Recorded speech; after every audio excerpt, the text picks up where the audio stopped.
루게릭이라는 스타트업 연합체가 희귀질환 환우들과 그 가족들을 위해 준비한 야심찬 프로그램 희소식이 왔습니다. 자, 이번 시간 루게릭병에 대해 이야기 나누고 있습니다. 네, 이 대표님, 2017년 말 기준으로 국내 루게릭 환우가 몇 명인지 혹시 아시나요? 통계적으로 보면 대략 10만 명의 국민이 있을 때 4명에서 5명꼴로 발병이 한다고 알려져 있는데요. 국내에는 한 3,500분 정도 환우분들이 계신 것으로 알려져 있습니다. 네, 그렇군요. 자, 저희가 희소식을 만들게 된 가장 큰 이유죠. 바로 환우분들과 그 가족들이 가장 궁금해하고 또 절실하게 개선이 필요한 부분들을 좀 들어보고 조금이나마 도움이 되는 것인데요. 자, 그래서 이 시간 루게릭병 환우분과 환우 가족분들이 궁금해하는 질문을 통해서 이야기 나눠볼까 해요. 네, 먼저 첫 번째 사연 보겠습니다. 안녕하세요. 저희 엄마께서 한 달 전에 최종 입원하여 검사 후 루게릭 클리닉을 다니라는 의사 선생님 말씀을 듣고 ALS 환자가 됐습니다. 그리고 20일 후쯤 방문해 장애 진단을 위한 서류를 동사무소에서 받아서 제출을 했는데 선생님께서 등급이 너무 낮아서 앞으로 진행 상황을 보고 하자고 하셨는데 제 생각에 ALS 자체는 진행성인 난치병이라 일단 진단을 하셨으면 장애 1등급이 나오지 않을까 하는데 정말 더 나빠지는 상황을 가족들이 본 후에나 받을 수 있는 건지요. 엄마와 함께 병원에 방문한지라 눈물이 먼저 나와요. 네, 궁금합니다. 안타까운 사연을 주셨는데 교수님 이런 경우에 혹시 어떻게 해야 할까요? 규정상 장애 진단에 이제 그 루게릭병은 지체 장애로 들어가요. 지체 장애로 들어간다는 것은 이 근육 테스트를 해서 이 근육이 중력 이상을 버티면은 그레이드 3로 하고 그보다도 더 좋으면은 4, 뭐라고 정상이면 5 정도 되는데 적어도 이 중력 방향을 못 견디고 이러는 경우 밑으로 돼야지만 적어도 4급이나 3급 정도 받아요. 네. 그래서 이게 장애 진단에 지체 장애로 들어가서 주로 단순히 힘만 갖고 이렇게 체크를 하기 때문에 그와 같은 결과가 나올 거라고 생각이 되고 뭐 호흡 장애 없이 그냥 힘만 가지고 체크했을 때 장애 1급을 받으려면 완전히 다 마비가 돼요. 그렇군요. 네, 이사님 현실은 좀 어떤가요? 진단을 받을 때 환우들이 이렇게 말씀하신 대로 모든 질환이 진행이 돼서 몸에 힘이 완전히 빠져야 1등급을 받는다고 하는데 좀 어떤가요? 처음부터 좋은 그 환우 혜택으로서 받으면 좋지만 지금은 한 번 받는다고 그게 영원한 건 아니거든요. 그래서 뭐 한 6개월, 1년 이내에 다시 한번 가셔서 상태에 맞는 확진을 받으시면 좋을 것 같습니다. 네, 다음 질문으로 좀 넘어가 보겠습니다. 안녕하세요. 저는 루게릭 진단을 받은 지 1년 정도 된 40대 남성입니다. 얼마 전 뉴로나타 알주라는 줄기세포 치료제가 개발이 돼서 한양대병원에서 실제 환자에게 투약됐다는 기사를 본 적이 있습니다.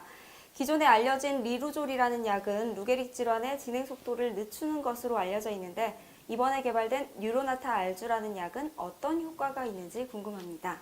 3개월 동안 자기 그 골수에서 이 채취를 한 그 줄기세포로 배양을 해서 이것을 척수강이라고 하면 이제 이 강에 떨어뜨려 가지고 침으로 떨어뜨려서 적어도 3개월 정도 봤을 때 효과가 이 플라세보 그냥 이 노멀 셀라인을 떨어뜨리는 환자보다는 좀 더 낫더라. 앞으로 7년 그 당시 2014년 허가를 했으니까 7년 그러면 2021년이 되죠.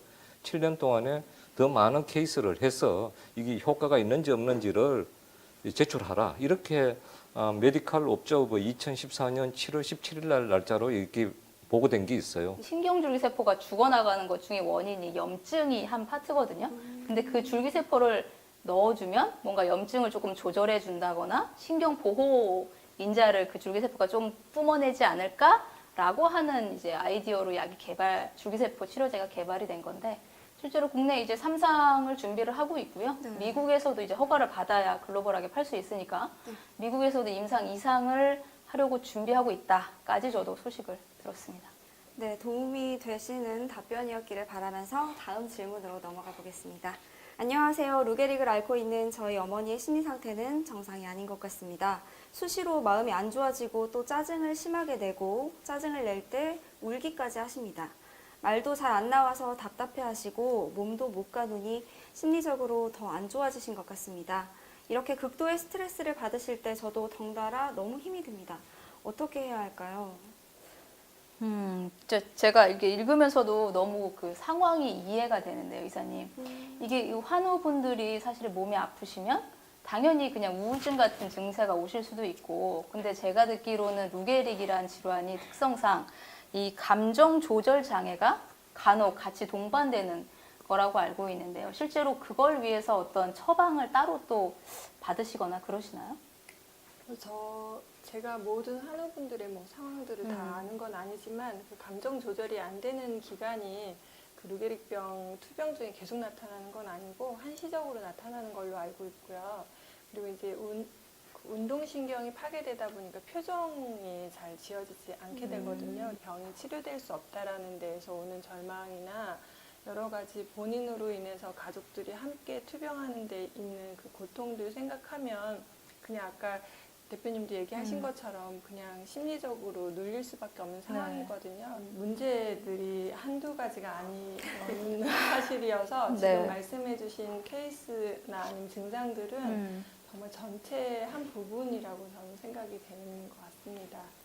사실 환우 못지않게 환우 가족분들도 정서적으로 정말 많이 힘들 것 같아요. 근데 이렇게 환우 가족들을 케어해 줄 수 있는 제도가 있으신지 혹시 이용은 해보셨는지 궁금하거든요. 제가 이제 승인희망재단에서 일을 하고 있는데요. 예전에 이제 2002년 제 동생의 이야기를 하자면 그 미국에서 한국으로 들어오자마자 그 병이라는 걸 의사로부터 받았을 때 본인도 본인이지만 가족이 함께 무너져야 되는 병이라는 것을 누구보다 잘 알았기 때문에 그런 시설이 필요하다고 생각했던 것 같아요. 물론 그 병이라는 것 때문에 헤쳐나가야 되는 일은 많았겠지만 심리적으로 주는 나를 이해하는 병원이 있다고 하면 가족들의 손을 빌지 않아도 좀 낫지 않을까, 큰 힘이 됐을 것 같아요. 약이 개발이 돼서 완치가 되는 날까지는 잘 견디게 해드리는 것이 지금으로서는 가장 최선의 방법이라고 저희는 생각하고 있거든요. 그러면 이제 사실은 이게 질환이 걸리면 가족분들이 24시간 붙어서 계속 그 관리를 해드려야 되잖아요. 네. 그러면 아까 말씀하신 것처럼 2000년대 초반에는 그런 병원이 없었지만 그럼 현재에도 대한민국에는 루게릭 환우분들이 가실 만한 요양병원이 없나요? 요양병원도 없을 뿐만 아니라 요양원에서조차 루게릭병 환우분들은 움직일 수만 없을 뿐이지 인지 능력이나 감각신경은 저희랑 똑같거든요. 그래서 본인이 불편할 경우에 요구사항이 누구보다도 많은 병이라고 볼 수 있거든요. 게다가 또 호흡기까지 하고 있기 때문에 일반 요양원에서는 환우의 상태를 보면 받으려고 하질 않아요. 그래서 병원에 입원을 하셨다가도 또 퇴소 요청을 받기도 하고 또 왜죠? 케어하기가 너무 어려운 병이죠.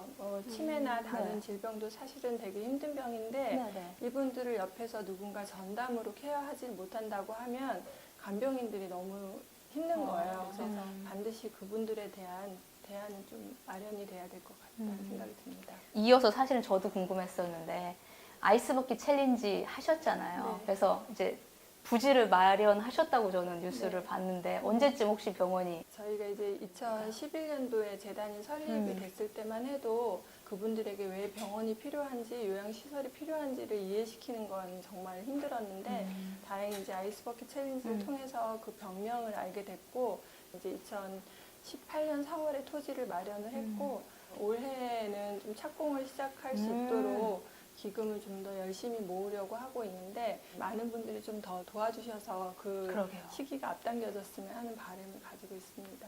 네. 제가 좀 추가적으로 네. 좀 말씀을 드리겠는데 감정 조절 잘 안 되는 환자는 네.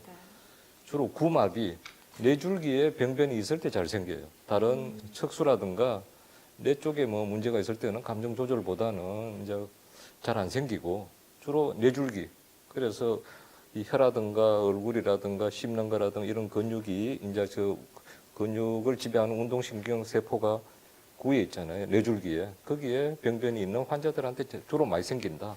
이래 생각하시면 되고 저도 뭐 몇 년 전인가 아이스버킷 챌린지를 해서 후원에 좀 하셨나요, 도움이 되는 진짜? 예, 저도 뭐 했습니다. 저희 병원에서 계속 이제 두세 사람씩 자꾸 이렇게 번져 해가지고 이렇게 한 기억이 납니다. 혹시 교수님께서 시작을 하셨나요? 제가 처음에는 아마 원장님이 했고 그 다음에 원장님이 이제 지명하면은 두 사람이 세 사람 지명하면 거기서 제가 두 번째를 한 거였습니다. 그러셨군요. 네. 네, 그렇다면 루게리병 환우를 옆에서 가장 많이 지켜보시는 분이 아무래도 우리 김 교수님이실 텐데 이 환우뿐만 아니라 환우들의 그 가족분들의 정서적인 케어에 대해서 혹시 어떻게 생각하시는지. 정부라든가 아마 이런 여러 가지 보험 상태라든가 그거 자원 이런 걸 생각할 때는 아마 그것까지는 아마 여력이 없을 거라고 생각이 되고 그런 것은 따로 그 가족이라고 해서 뭐 특별하게 뭐 좀 도움이 되고 이런 것은 아직 제도적으로 아직 안 돼 있는 거라고 생각이 됩니다. 그래도 그 환우분들끼리 서로 이제 커뮤니티에서 서로 이제 네. 좀 교류하시고 그런 것들이 도움이 되지 않으실까요? 본인의 가족의 울타리에 갇히는 것보다는 좀 주변에 환우분들이 계시다고 하면 전화상으로나 정보도 같이 교류하면 실질적인 도움을 굉장히 많이 받는 걸로 알고 있거든요. 저희도 또 그렇게 많이 받았었기 때문에 그런 도움도 요청을 하고 또 이제 이야기 나누면서도 좀 풀 수도 있고 이렇기 때문에 그런 것들은 좀 추천해드리고 싶은 방법입니다. 네, 제도적으로는 마련된 환자 가족들의 정서적인 케어 제도는 없지만 또 가족분들께서 또 이렇게 힘을 모아서 많은 정보들을 주고받고 계신다고 하니까요. 참 마음이 그래도 안심이 됩니다. 네, 자 그럼 마지막 질문을 좀 보겠습니다. 기관 절개술 및 위로술 등에 대해서 꼭 진행해야 되는 건가요? 아니면 시간이 지나면 증상이 나타나면 받아야 하는 시술인가요? 네, 이런 질문을 주셨는데 교수님 어떤가요? 적어도 이 식사를 하는데 1시간 이상 걸린다. 이러면 환자도 지치고 보호자도 지쳐요. 지치고 또 잘못되면 폐로 넘어가요. 그 폐렴이 되면 또 확 더 나빠지고. 그렇기 때문에 위로술은 될수록 빨리 하는 게 좋다. 그리고 이 호흡기는 누워서 잠을 잘 때 자꾸 깨고 앉아서 자야 된다. 이러면 호흡기가 필요한 거예요. 계속 호흡이 있다 같으면 기관지 절제는 계속 미루고 마스크 피팅이나 마스크로 해서 일정한 압력으로 해서 폐를 펴주면서 이렇게 하는 것이 대부분의 그 방법이라고 생각하면 될 것 같습니다. 네, 이 대표님 다음 회에는 저희 어떤 내용 찾아올 예정이죠? 네, 지금 사실 이 루게릭이라는 질환이 완벽한 치료제는 없지만 네.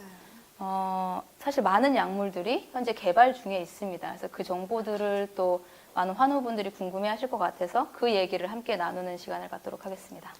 네, 지금까지 루게릭 환우와 환우 가족들이 궁금해하는 질문을 통해서 이야기를 나눠봤는데요. 시청자분들께 도움이 되셨으면 좋겠습니다. 지금까지 희귀질환에 대한 모든 소식, 희소식이었습니다.